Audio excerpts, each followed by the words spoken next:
What's up, guys? Welcome to the first edition of the Paying the Bills podcast, a Red, White, and Bills production. I'm your host, Tyler, also known as Bills Legacy. Let's get into it. I think that, here, I'll wait for a second. I think that a good place to start, obviously would be probably just recapping the Week 7 loss to the Patriots. We'll get into some trade talks later. Obviously, the trade deadline's coming up in about a week or two. We'll get into some matchups for this week and expectations and just things that we should focus on heading into the game tomorrow. And then, so let's get into it. The first thing I think that needs to change in order for us to start winning football games, especially, football games that we should be winning against inferior opponents, would probably be just slow starts. You can't win football games when you're just completely complacent in the first, second, and third quarter. I think that this is, the third week in a row where we really just haven't had energy. We really just haven't gotten, anything going until the fourth quarter when you're down by one or two scores and you're like, shit, dude, we need to pick it up and put up some points and make some stops, So I think that, I don't really know where that starts. If it starts with the coaching staff, if it starts with just the players, just, simply wanting to win. I think that at some point though, it's heading into London, it's one thing, the big jet lag thing and the injuries, especially you got guys cramping up all over the place. You lose Lano, you lose Daquan Jones, two just freaking cornerstone guys in your defense. Allen didn't play that great that day. The offense couldn't get it going. But I think, that's one of those games that it's you just try to squeak out. And, we had a little comeback going. And, that's one of those weeks. Where it gets a little bit concerning is when you head into a primetime game, Sunday Night Football, against a very, very not talented Giants team. And they're without their starting quarterback. Their starting running back is playing his first game in 4 weeks or whatever it was. And once again, you start off slow and you can't get anything going. The offense looked just not good at all against a defense that has not been great at all year. The Giants offense hadn't scored a touchdown and I think 2 or 3 games previously before that. And that's just a game that you cannot come out flat against. It's at home in front of a just hostile crowd, a good environment. And once again, you see, it takes us until the fourth quarter, or in this case, the late third quarter, until we were down. And we're like we got to go put some points up. We got to go make a stop to win this football game. And luckily we did. And that's one of those games, you should have, could have, would have lost. So it's nice. The way I see it is good teams lose those games and great teams win those games. So that's a very, very good thing that, we come out on top of that game and we find a way to win it. And finally going on to this week, just the same kind of shit, man. It's, I don't know what it is and why we can't start off hot. You see it against Miami, you see it against the Raiders. I mean, the first drive against the Raiders obviously wasn't great, but you see it against the Commanders. You see it it's just sometimes we can turn it on in the beginning of games and sometimes we just struggle to get things going. And in the National Football League, that's not how you win games. You see the Chiefs, for example, and the Bengals when they're good and, just good offense, the Dolphins, those teams start off hot. And if they have a lull, a few drives in the middle of the game where they kind of stall out a little bit, that's one thing, but you can't wait until the fourth quarter to start putting together drives and start making plays, defensively. Poyer made a great play defensively to punch the ball out and get us the ball back. We go down and score, and then our defense lets them just drive the ball down the throat or our throat and basically just end the game. And so, yeah, just, you can't come out with no energy, slow starts. You can't win football games like that. On a positive note, though, Dalton Kincaid was really, really good this past weekend. He had 8 catches for, I believe, 75 yards. And, I've been waiting kind of all year for him to break out and for him to really kind of showcase himself in our offense because, we saw at Utah last year and really his whole college career. I mean, he had 2 drops his entire college career. Like, that's special. Like, a lot of guys don't have that where they can just consistently just catch passes. And one of the biggest things he had at Utah was his ability to catch balls and have a lot of yak yards after catch. And finally, we get to see that. And I think with Knox's injury, like as crazy as it sounds, you never want to say an injury is like a good thing, but I think that for our offense, I think going back to not running 2 tight end sets is probably a good thing, just because I don't think we're really comfortable with that yet. I don't think that our offense fires like that. I think going more 4 or 5 wide is probably a better option for our offense at the moment. And yeah, I think this just gives Kincaid like now, when you have Knox there, who's been there for what this is his 4th, probably 5th year, and you got just Knox right there. It's kind of hard to settle in as a rookie, and it's hard to really come out of your shell. But we saw last game he started it, and I really expect. I mean, he's probably going to get close to 100% of the snaps now, so I really expect him to kind of break out and just continue to show what he showcased this past weekend.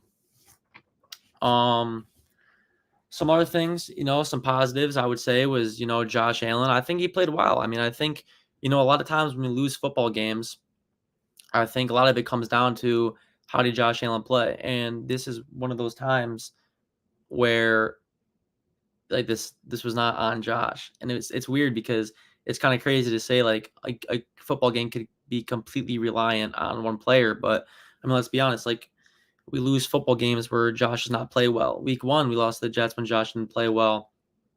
Against the Jags, Allen didn't really play that well. That game was a little bit different, obviously, because of the injuries and stuff, but it's just we lost, and Allen, I think he played considerably well. I mean, you take away that 1 interception, and I think that he played a pretty damn good football game. Another thing I want to just kind of check in on was how big losing Ed Oliver for the week was on our defensive line. I mean, obviously, just our D line got freaking blown up all game and just babied. And you see, you don't realize. I think Daquan Jones obviously missing was a part of it, a big part of it, and I think that obviously not having Milano in the middle of that defense definitely kind of takes a toll on it as well. But I mean, even just from last week, like you see just how big of a difference Ed Oliver really has in that defensive line. Like, not only were we getting no pressure, man, like they were just big assholes just everywhere for them to just run the football down our throat.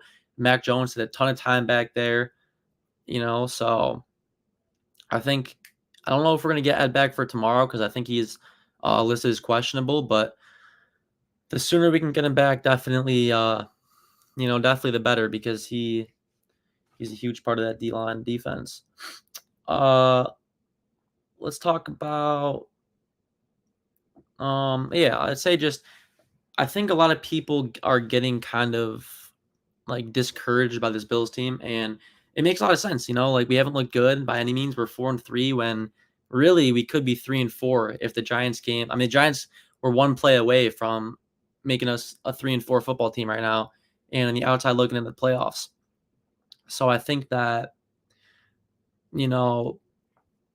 I think where was I going with this? Oh yeah, I was going with no team really has looked that consistently good. The Eagles started off the season by just kind of squeaking by a bunch of teams. The 49ers started off really hot. They looked unbeatable for a minute. They've lost 2 straight. Miami, we beat Miami. They lost to the Eagles last weekend or this past weekend. The Chiefs lost week 1. They haven't looked great. They've been looking better, but I think it's definitely encouraging to see other teams in the league just not like there's not just a team here and then the rest of them just stack up. Like everyone's kind of in the mix. And I think that that's really encouraging thing because at the end of the day, it just playoff football, man. It just comes down to who's better that day. So it's not like one team is just on just a different pedestal above the rest, Oh yeah. So another thing that I was kind of gonna touch on was I think well, it's just let Josh Allen be Josh Allen. You know what I mean? I think that obviously we don't want Allen taking big hits. Obviously, we don't want to run Allen into the ground. But at some point, you have to take a look at when our offense has been successful and when we've just buried teams. And I mean buried by like just they can't catch up simply. Like just put up too many points because our defense is gonna get the job done. You know, we'll force a turnover or we'll have a big 3-and-out or a big stop and fourth down. Like that's just what our defense does. Like the bend don't break defense. You know, that's just what we do. But I think just at some point you have to look back. For example, the 2021 season, the closest we've been really winning a Super Bowl or going to a Super Bowl rather. I think that when you look at that and you look at how good our offense was, it was because Josh Allen was carrying the ball like 8 or 9 times a game. And that sounds like a lot, but when you put it into comparison, I mean, it is kind of a lot for a quarterback, but when you put it into comparison, like he's carrying the ball right now, like 4 times a game. And in 2021, 2022 even, he was like 7 to 9 times per game. And I'm not saying run him into the ground. I'm not saying just spam designed run and stuff, but at some point you have to just let the kid freaking play, man, because teams are just kind of sitting back on their heels right now, or not sitting back on their heels right now, rather, and they're kind of just, all right, the Bills going to make a movie for the deadline. This is actually where I was going to go next, so I'll put a little pause on the Josh Allen talk right now. Some trade talks, not even trade talks, just some, some Bills legacy trade talks. An interesting one to start us off. I got Adam Thielen. A lot of people aren't really, they kind of feel like Adam Thielen, like there's a narrative that he's washed. I mean, sneakily, he's having a 49 catch season with 509 yards and 4 touchdowns. And that's through 7 games. That actually, the Vikings might have only played 6 actually. But anyways, I mean, he's having a sneakily good season, and I think that you saw the Thielen Diggs connection back in Minnesota, and he's obviously getting older. I think he's like 32 or 33, so it wouldn't even cost that much. Yeah, Thielen's having a great season, exactly. It wouldn't cost much at all, like simply, and it's like if you can bring in a veteran like that, and you can bring in just a guy who can catch passes consistently. He's been around. He's been on some good playoff teams. You know what I mean? He's been with some great receivers. I think that if you can, I mean, we can get him for a late round pick, like nothing too crazy. So I think that, I mean, will it happen? I don't think so. But, if I was Brandon Beane, that would definitely be a move I would make.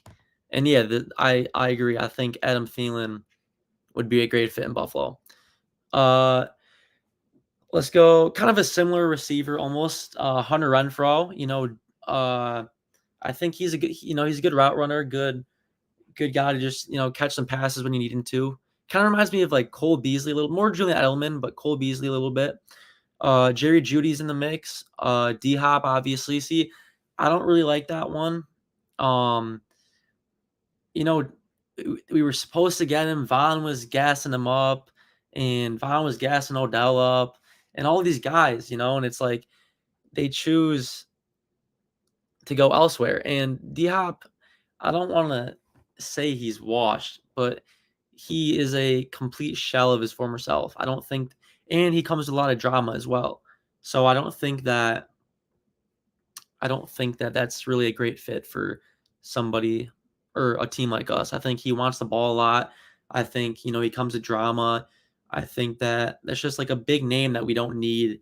We don't need any more drama. Yeah, exactly. I mean, let's be honest. I love Gabe Davis, man, but at some point you have to realize that if Gabe Davis does not have 4 touchdowns and 250 yards, whatever he had in that AFC Championship game in 2021, I don't think we're talking about him the same way we are right now. And I like Gabe, but the problem is that he is either prime Randy Moss or he is just your average, just Joe Schmo receiver. And I think that that's one of the other reasons. Like when you bracket Diggs, you take away Diggs, and you're looking for someone to throw to. You know, Gabe Davis is just not getting it done, and that's that thing where if you add, uh, yeah, that yeah, no, I would agree with that. Maybe send Gabe to Carolina, and if not, just maybe see because Gabe, dude, he has all the physical skills to be a great wide receiver in the league. He has good hands. He's a decent route runner. He's big as hell. He's fast. He's athletic. He can jump. He can run. He can run over guys.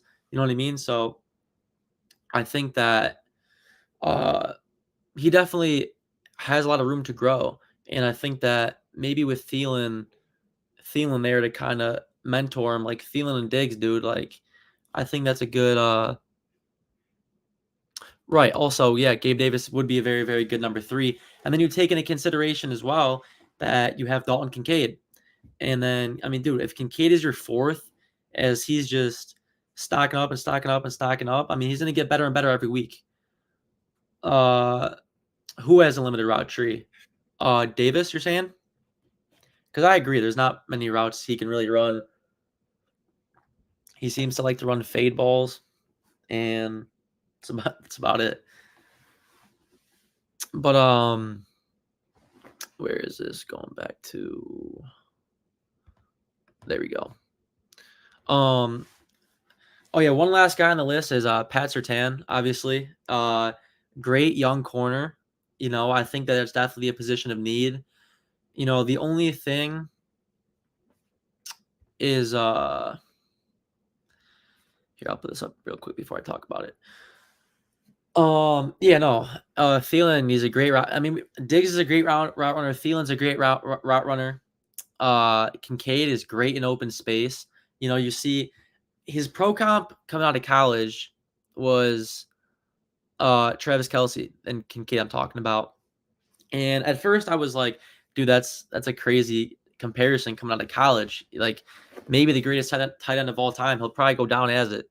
And just watching him play though, and especially watching it this past weekend, like you can really see the comparison. Like there's not a lot of guys in the league and not a lot of tight ends that really have just great feel of where they need to be. And you know, Kincaid this weekend, I really noticed like there's some option routes where he's just making the right call. Like there's routes where he just kind of finds space and just floats out there and just makes plays. And like that's just stuff that you can't teach. You know what I mean? That is one of those things that you just have to be kind of that's just football IQ right there. You know what I mean? And that's one of those things you can't teach. So I think that I mean, if you slide Adam Thielen into that mix, I don't really see a team stopping that, especially with Jimbo, man. James Cook, I mean, we're going to talk about him a little bit later, but I mean, that offense, dude, would be scary. Going back to Pat Surtain real quick, I think that where is this? There we go. I think that you know it would cost a lot. That's the only thing. We might have to give up a first, but that's one of those players with Trey White. It's not even about right now. It's also about the future. Trey White. What kind of player is he going to be? Uh, when he's coming back from not one season-ending injury, but 2. You know, so I think Surtain would be. I don't know.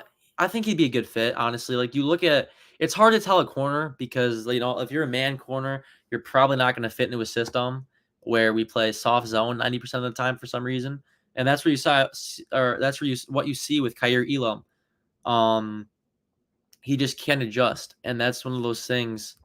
Yeah, got to move on from Trey. I agree, and I love Tre'Davious White, man. He's a great player. He was a great player, but at this point, I mean, if he's not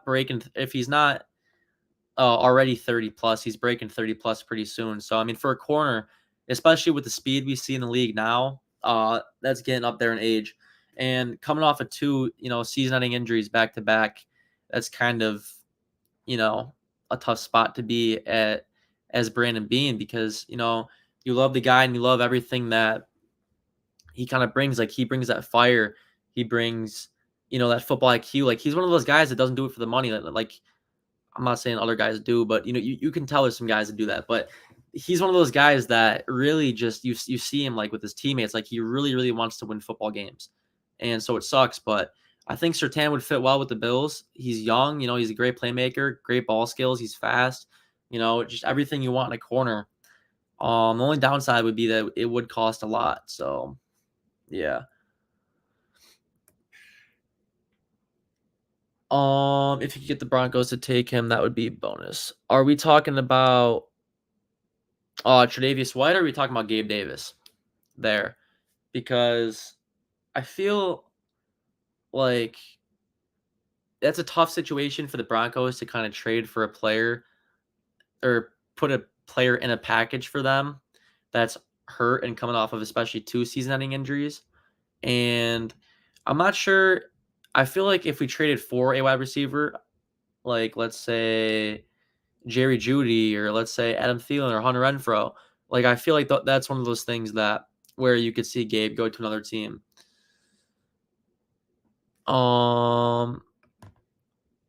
Yeah, Surtain. Yeah. That's what we're talking about. I think that he'd be a great fit for the Bills. So, do you guys have any other trade talks or trade interests that you want to talk about real quick? Because if not, we'll just move on to the next thing. I'll give you guys a few seconds really quick. We need cornerback bad. Yes, we do. That's why I see Surtain. I think what are your thoughts on Travis Kelce and Taylor Swift? That's a great question. You know, at first it was cool, man. It was like, wow, like good, good for you guys. But I think at this point it's just getting overplayed. I think the NFL is just kind of dragging it on, and it's getting a little bit cringy at this point. But hey, man, I'm not the one making the rules here. So, the tackle idea. This is actually funny enough. I don't know why, but this is one of the ones that I did not have planned because I think we're deep enough at the D tackle position. I think that really that's one of the positions we have the most depth in. Really D line in general. We have a lot of depth on D line, and I think once Ed comes back, you'll see that D line really start to perform again. As Von gets more and more reps, I think that you'll really see him start to see the D line start to perform.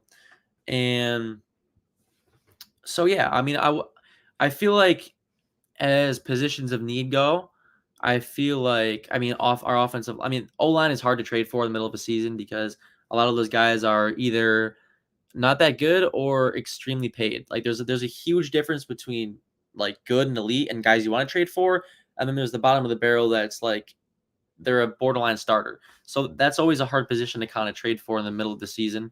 But I mean, receiver, depending on how much Knox is or how long Knox is going to be out, tight end maybe, but another Taylor Swift question. How much NFL pay to pretend like Travis? That's funny. It is annoying though. I mean, like I said, at first it was cool, man. It's like, all right, that's awesome, Taylor Swift, Travis Kelce, but at some point it's just like they're just dragging it on and on and on and on. Ooh, I like the second part of that question is crazy. The first question, I posted on my Instagram story on Bill's Legacy yesterday. I was kind of just messing around. I was like, if I'm Brandon B, I'm sending 3 firsts to the Raiders. I don't even care. Let's just get Devontae. And like a big part of me was joking, like 3 firsts for a receiver would be absolutely freaking crazy. But this is actually one of the things I was going to touch on in a little while was as much as I was joking and 3 firsts would be crazy, I would be completely okay with sending 1. I mean, maybe even 2, man, because you think about, oh, well, he's getting paid a lot. You don't want to give up your future. But at some point, it's like, I think genuinely Brandon Beane is too focused on being competitive every year rather than trying to win a Super Bowl and figure it out from there. You know what I mean? Because it's one thing to be, okay, cool. We had a decade of where we went to the AFC Championship twice and we lost in the conference finals. We lost in the second round of the playoffs 8 times. You know what I mean? Like at some point you have to just put the pieces together. Put the pieces together and, just make a move. And I think Von last year was a good step in the right direction, and it sucks that he got hurt because you don't really see Brandon Beane making a move like that in the middle of the season. But I think that instead of being just wanting to be competitive every year, you have to go out and make that move. And I think Devontae Adams would be that move that would really put us over the next level. Second part of the question, thoughts on Aaron Hernandez? Great tight end. Obviously, a shitty person. Thoughts on trading for Travis Kelce? Obviously, second question, part of that question. Not sure if I can answer that one on live, but obviously, not going to trade for Kelce. That'd be pretty crazy. But we do have a mini Travis Kelce, Dalton Kincaid. So it's a step in the right direction. Before I move on, does anybody else have any trade questions or trade people that we could trade for or trade away? Give you guys like 10 seconds before I move on real quick.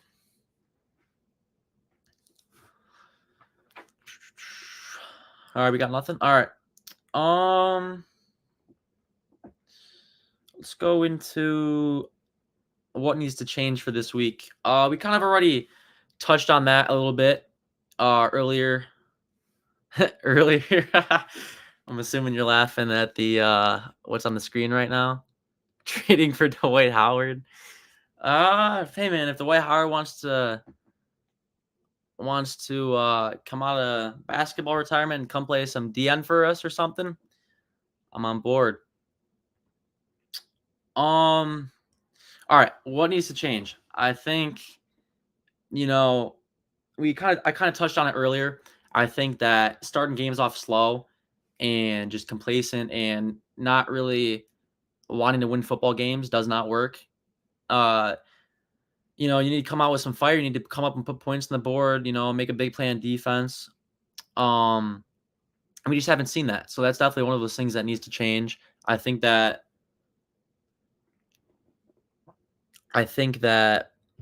over time, just as the season goes on, I think one of the things real quick before I go into that was I saw somebody posted on Twitter that Josh Allen and that's what I'm saying. That's what that right there is what I'm saying. Colin Clark. That's exactly what I'm saying, man. They just need to want it more.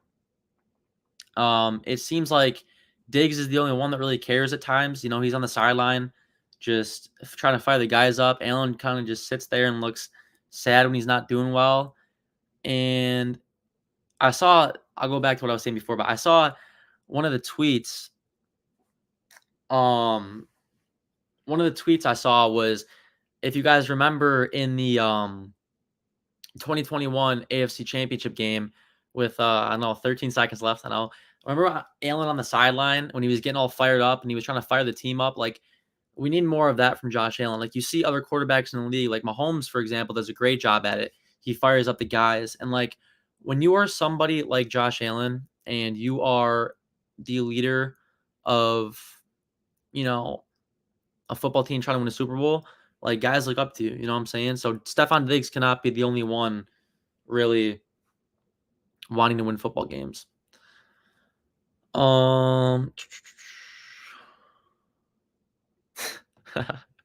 Do you think Taylor Swift would help the Bills win? I think at this point, it's, I'll take what I can get, man. I don't think Haley Steinfeld or whatever her name is getting the job done right now for Josh. So I think that, hey, man, Taylor Swift wants to come along for the ride. She can come along for the ride, man. Whatever helps us win football games. Do you guys have any more questions before I get back into what needs to change? I got a little sidetracked there. I'll give you guys a little while to think of any questions.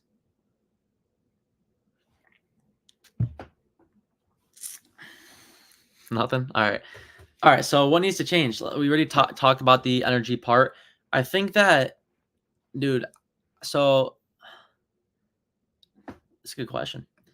Do you think James Cook is going to be a Pro Bowler? As of right now, probably not, just because he doesn't really have the stats at the moment to back it up. He's not too far off. I think he's definitely a Pro Bowl talent. I mean, James Cook is one of my favorite players, man. He can catch passes, he can run. Like everyone thinks he reminds me of CJ Spiller a lot. Actually, I was gonna make a post on this about Instagram or on Instagram, but he can catch passes. He's fast as hell. He can run, but he's not afraid to lower the shoulder either, and fight for extra yards. And one of the downsides last year for him was he couldn't really pick up blocks that well. And, we still struggle to kind of pick up blitz packages from time to time, especially this past weekend. We got freaking blown up on the offensive line. But I think he's doing a better job. And I think he's really starting to turn into just an every down back. Where was I going with that? Oh, yeah, the Bengals game last year. So back on the topic of what needs to change for us to start winning football games. Mad Chatter, this question is for you, my guy. But yeah, so soft zone, man. Dude, it pisses me off so much when it's 3rd and 3 and we're going up against a good receiver. Like I was at the Bills Bengals playoff game last year, and yeah, it was like, dude, just multiple times throughout that game. It was 3rd and 3, 3rd and 3, 3rd and 4, 3rd and 6, and for some reason, Sean McDermott. And well, now it's Sean McDermott, but Leslie Frazier at the time, and kind of Sean McDermott because it's his scheme. Dude, we're playing soft zone like 8 or 9 yards off the line of scrimmage, and it makes no sense because this is the same thing in the 13 seconds, man. When we let Travis Kelce just catch a pass and run for 30 yards, and then put them in a field goal position, like, it just makes no sense. Like, why are you running soft zone? Thank you, appreciate it. Why are you running soft zone on short yardage downs, especially on 3rd and 4th down? Like, it makes no sense. Like, you should be playing, not even press, dude. Just like, you should not give a receiver more room. Like, all right, I'll give you an example because I don't really know how to say it. If it's 3rd and 3, you should not be giving him more than 3 yards of space because all it takes is a little 2-step slant and it's a first down. So while we're playing 9 yards off the line of scrimmage makes absolutely no sense to me. But that's one of those things that I think needs to change. Like we saw it once again, it comes back to bite our asses in the very end of this game, the Patriots game. Just once again, soft zone. Like there's a minute 30 left against an offense that just shit the bed all year, and you just couldn't get the job done. Why? Because we're playing soft zone, and we just let them march down the field. So, what needs to change? Obviously, just letting Josh be Josh. I think we've gotten too far in his head about not running the ball. I can't click on that comment. That one might get me banned. But where was I going with that? Oh yeah, I think that we've gotten so far in Josh's head about not throwing picks, not fumbling the ball, not running the ball, being careful with his body. And at some point, you just have to let him go back to being Josh Allen because his offense is just not getting the job done right now. So, and the last thing on that, I would say just play calling. I mean, Dorsey really has not been as bad as people think he has been. I really think that like he's creative. Like he's not as creative as like McDaniels, obviously, but he is very creative, and I think that it just comes down to execution at the end of the day. And like you hear Josh talk about it all the time in his pressers. Like the offense just simply is not executing. And the cause for that, they don't even know. Like I have no idea why. I think a big part of that though, I mean, this is just I don't know why this is out there. This is just my like intuition is just that we are so far as a coaching staff and a fan base, and honestly the media too, just in Josh's head about him not running the ball, not turning it over, that he just cannot play football. And you can see it because there's times when I'm watching film. Thank you. There is I wouldn't say there's I'll get back to the other comment after this. I wouldn't say there's like an actual rumor in terms of trade rumors. The only rumor I've heard, it was 2 days ago, and it said the Bills were. It was the same source that said that the Eagles were looking for. It's the same source that was talking about the Eagles wanting a safety, and they went out and got Byard. Obviously, they said that we were looking for a linebacker, which makes sense, but that would not be my first place to go. But as in terms of like a legit trade rumor, that was just a name I was kind of throwing around as to who I would like to see the Bills kind of target. And I mean, looking at Brandon Beane and what he's done, I don't know if that's particularly like feasible, but I think that 100% that's a move that we should make. But yeah. Thoughts on the Bills or the Bills loss versus the Pats. Who was running the defense? Yeah, you know, that's one of the things I just kind of talked about. McDermott, you just cannot play soft zone there at the end of that game. Poyer comes up with a huge play to punch the ball out the previous drive. Offense fucking marches down the field, scores a touchdown, and you absolutely cannot let them in a minute and 30 seconds go down and score and essentially end the game. So, yeah. Any more questions real quick before I get into one of the last things we have? I got a few more things for you guys. So if you guys have any questions, just ask them real quick before we move on. Great call either way. Are we talking about the I appreciate the comment. Are we talking about the Thielen rumors or the me passing around Thielen's name? Is that what you were getting at with that? Because if so, yeah, I really think that Thielen would be a great fit in Buffalo, and I think that that would, I don't want to say take our offense to the next level, but that would definitely fix some inconsistencies with Gabe Davis because, like I said, he's either just an average, he's either just an average receiver or he's prime Randy Moss. So there's just no in between with Gabe Davis. Okay, yeah, no, I think Thielen would be a good fit. I really like that. What else do we got? Let's go into score predictions for this week. Kind of jumping around a little bit. But I said the same thing last week. I think this is a game where we kind of get back on the right foot and finally play some good football just consistently through 4 quarters. I think the offense. Oh, I've heard to say Allen and Miller. This is where I was going with this a few minutes ago. Allen and Miller, I think it was yesterday, had a team meeting, just players only, in the locker room, and I think that just goes to show there is a whole lot of men on my wall. 12-year-old me was going crazy with the fatheads.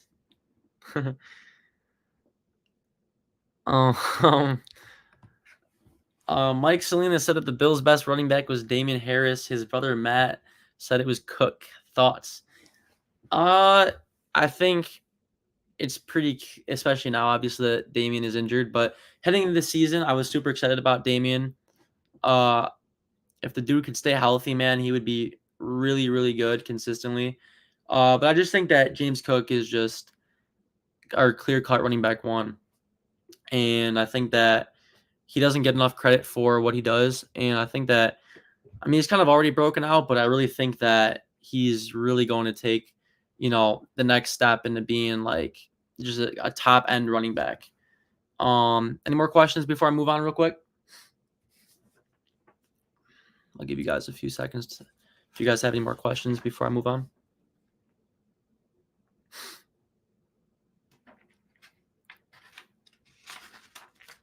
Nothing? All right. Heading back into the score predictions or kind of, do you have, I can't answer that question either.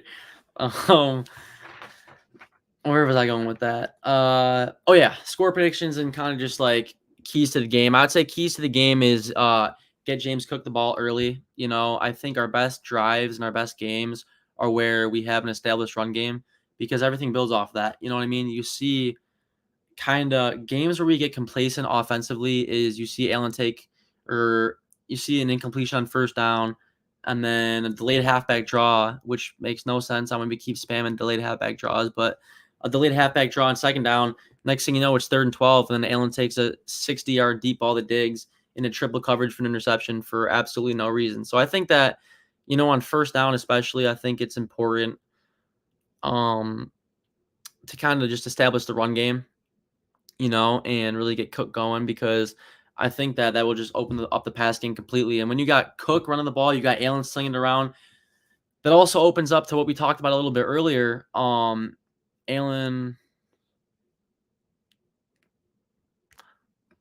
if you were locked in a room with Von Miller, Josh Allen, Stephon Diggs, what would happen?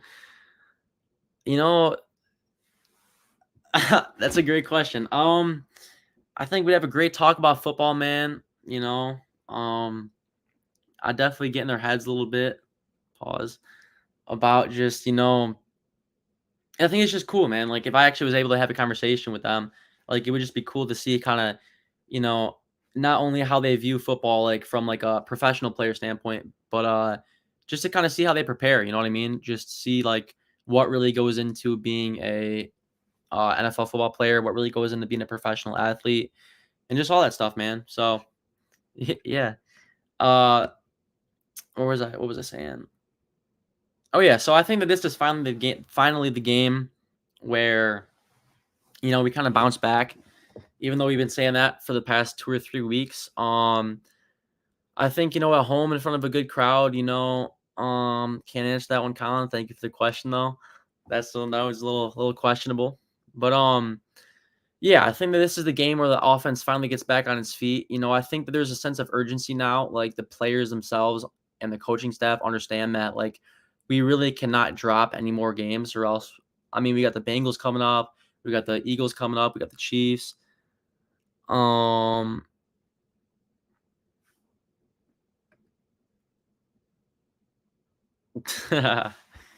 Yeah, dude, there's some questionable comments that I'm looking at that are making me giggle a little bit. But yeah. But yeah, going back to that, I think that, there's definitely more of a sense of urgency um with the team now in the locker room. And I think that this is finally the week that we're really gonna see that and see them just take a next step. So yeah. In terms of score predictions, it's always a hard thing because I mean anything can happen on a given night, but I really would not be surprised if the Bills went off for like 31, 38 points. And I think our defense will do a good enough job. I think we'll force a turnover or two. And I think like a realistic score prediction would be something like 38 to 24, 31 to 21, something along those lines. Usually I would give our defense more credit, but obviously with the injuries to Lano and obviously Trey and then Daquan Jones, and then, I just don't know if how the defense can hold up for a whole game like that. But the offense, I feel like, is definitely going to explode. Um, explode tomorrow, or yeah, tomorrow, and I think that we're going to be in a good spot. I got two good questions actually. You will learn to just skip the trolls. Yeah, we're learning as we go here. This is the first time I've done a podcast, so.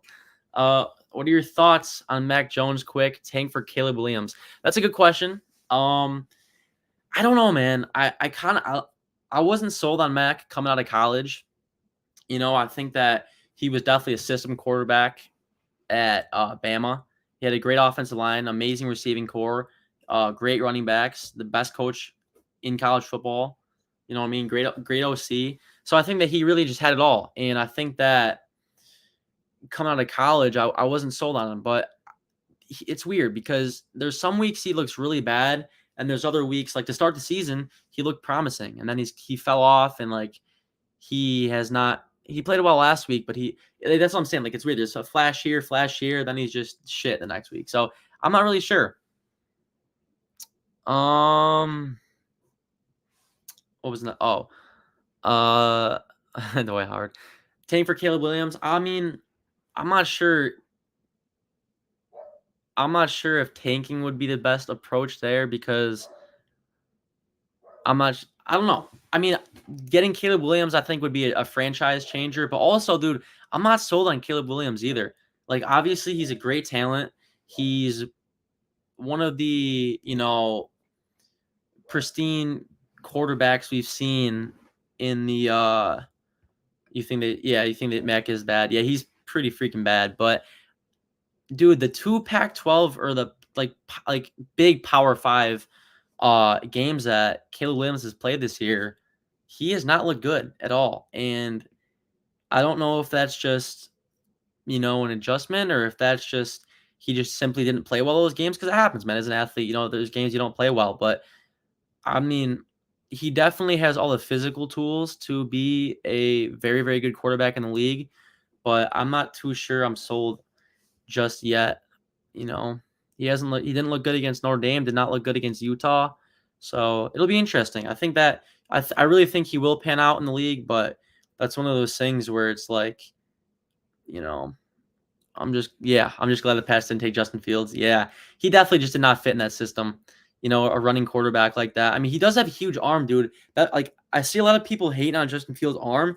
If you watch his tape from Ohio State and Georgia a little bit, like dude, he is a freaking cannon. And he was a good passer, dude. I don't want to say he barely ran in college, but he was not like just a running quarterback like he is now. I think that the Bears their offensive line is just freaking terrible. And um I think that they kind of just ruined him a little bit. But that's what I'm saying, dude. He was throwing dots at Ohio State. So it's still in there, dude. Like, and you see flashes of it. That's one of those things. It's like I like Fields a lot. He's a weird player because like he'll show just a freaking just huge game, just flashes of him being great. And the next week he just could not hit water if he fell out of a freaking boat in the ocean. So I don't know. I don't know. Justin Fields is one of those weird players. Um, any more questions before we move on? Real quick. I appreciate you guys for all the comments.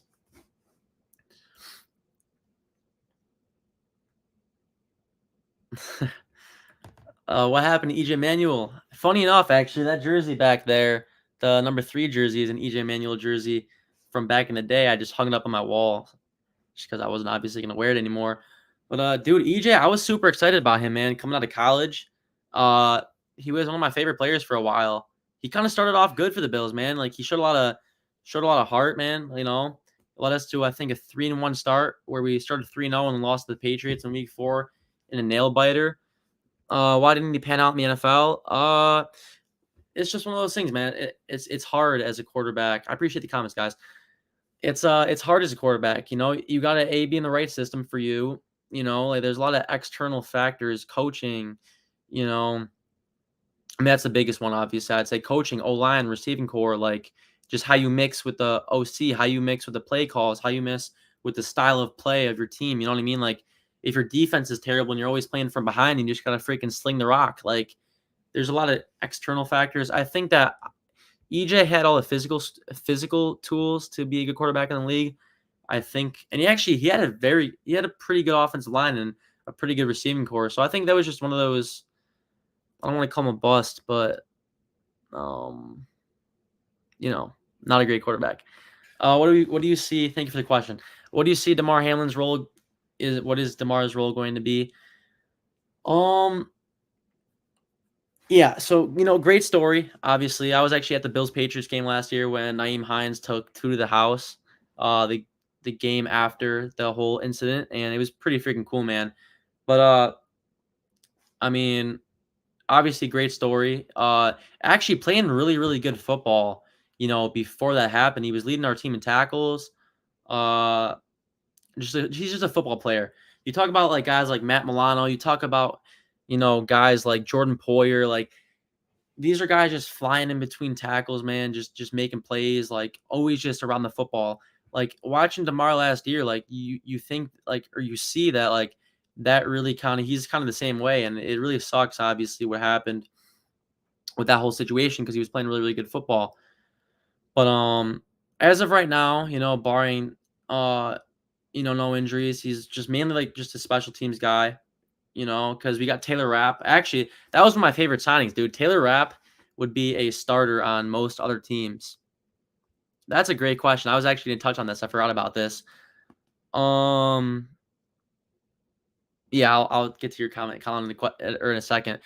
The Bills doing it the safety position with Hyde and Poyer's age getting out there. That's a great question. I was going to touch on that. That's kind of a tough question. I think Taylor Rapp. That's why I think Taylor Rapp, the signing, was a great signing because he's still on the younger side.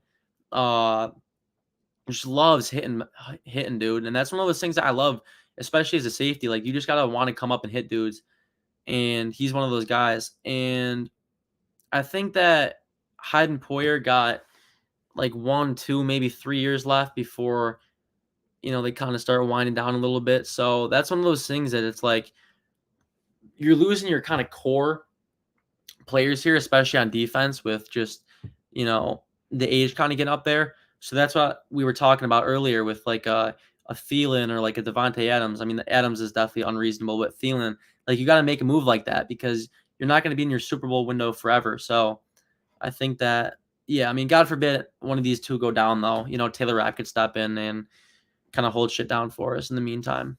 Thank you for the question.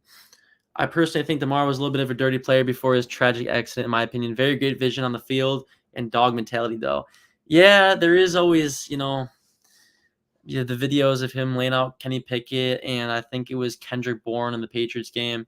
Definitely had some questionable hits, but yeah, no, dude, that's what I'm saying. Like, he's just a freaking football player, dude. Like, he sees things, man. He cuts through holes. He just hits people, and that's one of those things you just love to see, especially at the safety position. Got a few more things to talk about. If you guys have any more questions, just pop them in the comment section before we hop off. I'll give you guys a second. Appreciate the comments, by the way, guys. Kind of the last thing before we just wrap it up with some questions. I would say just the keys to this week's game. We kind of started on that and didn't finish it just because of all the questions. I would say get Cook going early. I would say, as much as I hate saying it because it kind of pisses me off, like the bend don't break defense. Like I think that, especially now with the injuries, I think that that's definitely a motto or whatever that we have to live by. Because obviously, I mean, with Lano down and Jones and White, it's going to be very tough to just kind of just stop offenses consistently. So I think just, they're going to put up points, man. They're a pretty good offense. Thank you. I appreciate it. It's the first podcast I've ever done. So just trying to figure things out as we go and see what, works and what doesn't. Where is the Bills Stadium? I was driving around New York City last week and couldn't find it. I was told it was in New York. Well, pal, the Bills are the only team in New York, so we're not from no Jersey stuff, no New York City stuff. Some real New York. But appreciate the comments, guys. But where was I going with that? Somebody remind me, where was I going with that? Why am I blanking right now? Any comments while I try to think of what I was saying before other comments?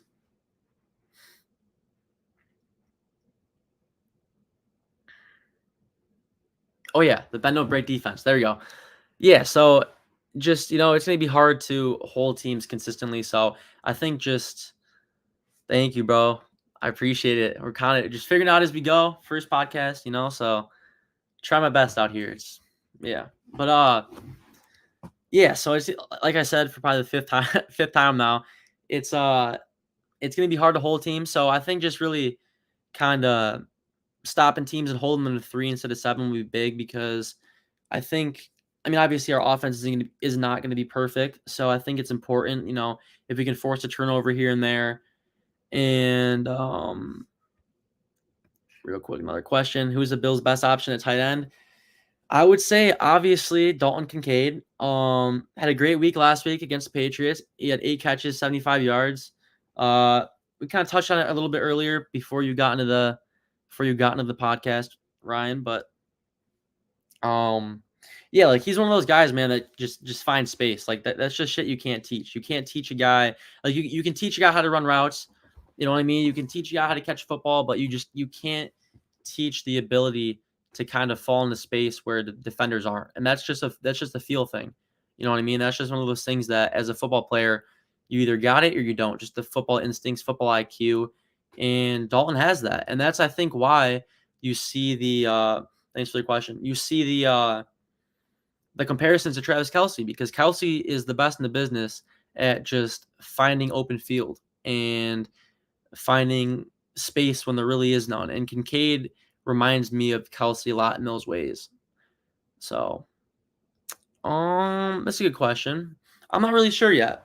I think, well, I guess sorry. I think that it kind of depends on like what we do. Thank you, Colin. I appreciate it, bro. Thanks for stopping by and thanks for the comments, bro. Hopefully you can check us out again next week. I appreciate it, dude. Going back to this comment, we got this kind of a tough one. I think it depends on what we do at the deadline and what our essential needs are kind of for next year. I would say as of right now, obviously cornerback, but that's a little scary one for me because outside of Tre'Davious White, like we really have not hit on a lot of corners. I mean, I guess you could say Benford was a late rounder. Elam, he could still. Dane Jackson was a seventh rounder, so it's weird. Like we hit a lot on corners that are late round picks, but I would not take a corner in the first round. I would not really trust myself if I was Brandon Beam with that. But I'd say O-line is definitely a big one. They've looked really, really good at times, and then last week they let kind of an average defensive line just run through them all day, and that kind of also contributed big time to the loss last week. But so I'd say O-line's up there, corner, maybe safety as one of the other questions. This question was brought up earlier. I'd say safety might be up there. Maybe you find someone to pair with Taylor Rapp. So that could be up there. And then wide receiver, maybe, because I mean, Gabe Davis is good. Like he shows flashes, but he's just not consistent enough. Hardy, we don't really get Hardy the ball that much. Diggs is obviously Stephon Diggs. Kincaid's going to be our number 2 guy for the rest of the year and next year and for a while to come probably. So I'd say maybe just a pass catcher, corner, O-line, linebacker. Linebacker is a big one too. Yeah. So I'd say those are my top 4. Yeah. Any more questions real quick before we finish up with our last little keys to the game, and then we're good to go. I appreciate you guys for all the comments. Thank you. It's been a lot easier than I thought it would be.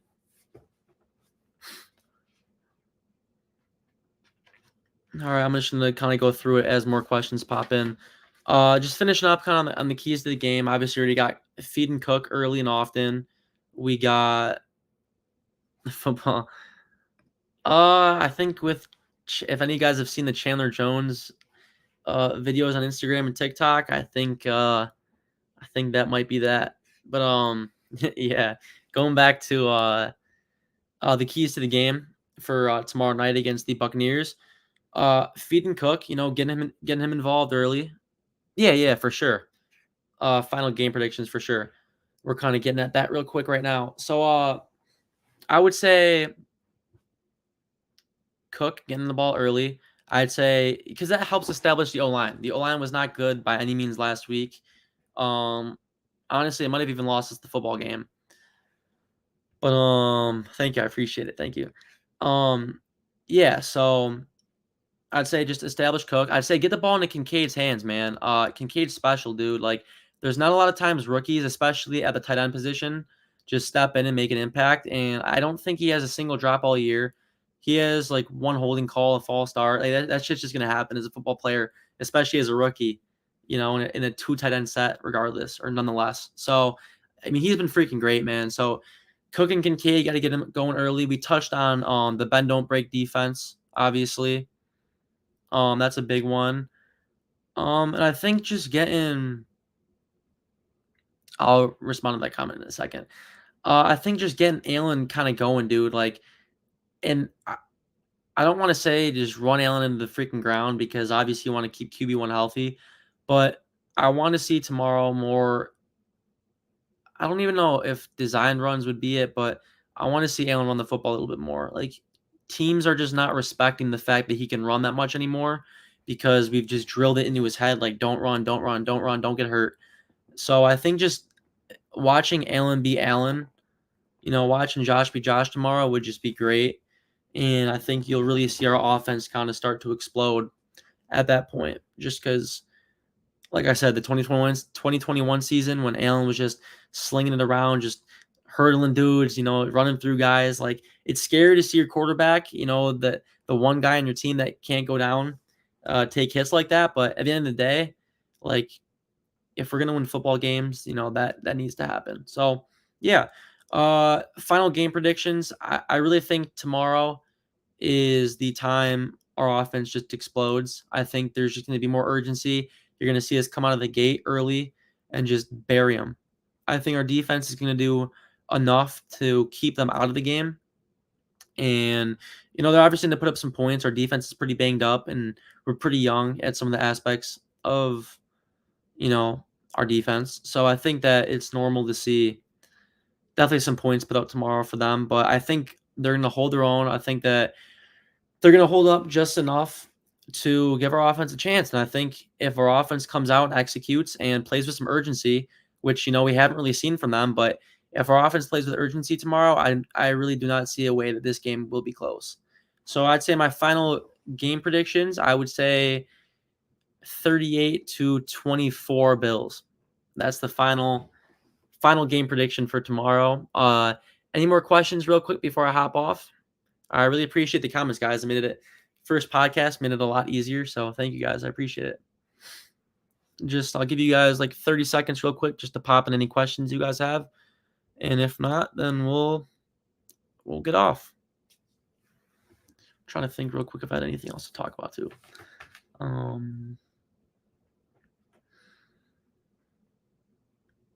Yeah, I'm all set. So if you guys have any questions, then just ask them real quick. And if not, then we're good to go. I appreciate you guys for stopping by. One more thing I want to add. Oh, I missed a comment. My fault. Game 2, I assume you mean the second game of the season. Against the Pats, do you think they will win? I think so. I believe it's like week 16 or something like that. Obviously in Buffalo. So I don't think that game's close. I think same comment. Yeah. I think that the Bills will take it. I mean, it's a while down the road. Anything can change, with injuries and just who's hot at the right times. But yeah, I don't see a way the Bills lose that game, to be honest. So yeah. You guys have any more questions, or are we good? Oh yeah, one more thing. We already touched on this earlier. I have it written down right here so I wouldn't forget it. I think Bean is too focused on trying to be competitive every year rather than winning a Super Bowl. And that's one of those things we talked about earlier. If this is the biggest thing you guys can take away and think about, obviously besides just the gameplay, like we just got to be better. But I think as a fan base, you have to we got to realize it's nice being competitive every year. It's nice being in the conversation. It's nice winning the AFC East. It's nice making the playoffs and winning a playoff game or two. But at some point, if you're Brandon Beane, you have to make a move to put us over the hump. You know what I mean? Because somehow Kansas City always seems to at least try. They at least try to make a move where it's like, wow, that was smart. Or or not Kansas City, or the Bengals. They got a really good roster. So I think I should do a 24-hour challenge at the Bills Stadium. If the Bills win the I'll put this down right now, first podcast.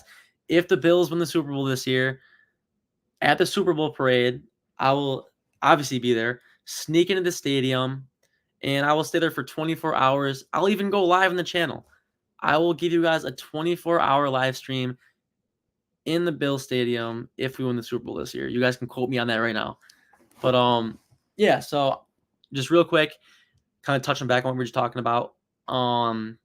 Yeah, I think you just got to make a move, whether it's a Adam Thielen move, whether it's repeat that. If the Buffalo Bills win the Super Bowl this year, I will go to the Super Bowl parade. All right, and I will sneak into the Bills Stadium, and I will stay there for 24 hours, and I will do a live stream recording the whole thing. If not, if I cannot find a way to sneak into the stadium, I will 24-hour live stream at the parade, and we will stay at the parade and party with the Mafia in Buffalo for 24 hours. You can quote me on that. There you go. All right. Whether it's Adam Thielen, whether it's Jerry Jeudy, whether it's Pat Surtain, whether it's Hunter Renfrow, whether it's, obviously this is very unrealistic, but Devontae Adams, just go make a move. And because here's the thing, you have to be tired of being consistently competitive, and you have to be hungry to win a Super Bowl. There's a difference. You guys know what I'm saying? Like, you have to want to win a Super Bowl. We are a good football team. We will make the playoffs. We will win a playoff game or two. But this, we've seen it the past few years. We are just like 1 or 2 steps away from going to the Super Bowl and winning it. And I think that this is that time where you just need that 1 or 2 extra pieces, and that will really kind of put us over that hump, or at least get us to a Super Bowl. That's all I got for you guys today. Just a reminder, I got 38-24 Bills over the Buccaneers tomorrow. So hopefully we get that Bills win. I appreciate it. Thank you. First show, got it out of the way. Went better than I expected. Actually had a good amount of stuff to talk about. I appreciate you guys in the comment section for keeping me on my toes and giving me things to talk about. It made it a lot easier, so I appreciate that, guys. But yeah, I'm excited to get going every week, or every Wednesday, I believe it is. So yeah, it was awesome. Good first stream. I appreciate it, guys. But yeah, so real quick, just to end it, I got Bills 38-24 over the Buccaneers tomorrow night on Thursday Night Football. I think the offense explodes. The defense does enough. I think we're going to see MVP Josh Allen, and I really would not be surprised if Kincaid just went off. If this was a like welcome to the show moment for Dalton Kincaid for tomorrow. I really think that Kincaid's going to go off. I think he's in that wide receiver 2, but really tight end 1 role. I would not be surprised to see him in the slot tomorrow. I would not be surprised if we saw him in the slot a little bit tomorrow. But anyway, I'm getting off track. Anyways, 38-24 Bills. I appreciate you guys for stopping in. I will see you next Wednesday. Thank you guys for making it very easy to do this with the comments and everything. This was my first time, so hopefully it wasn't too bad. And yeah, we'll see you guys next week. I appreciate it. Go Bills.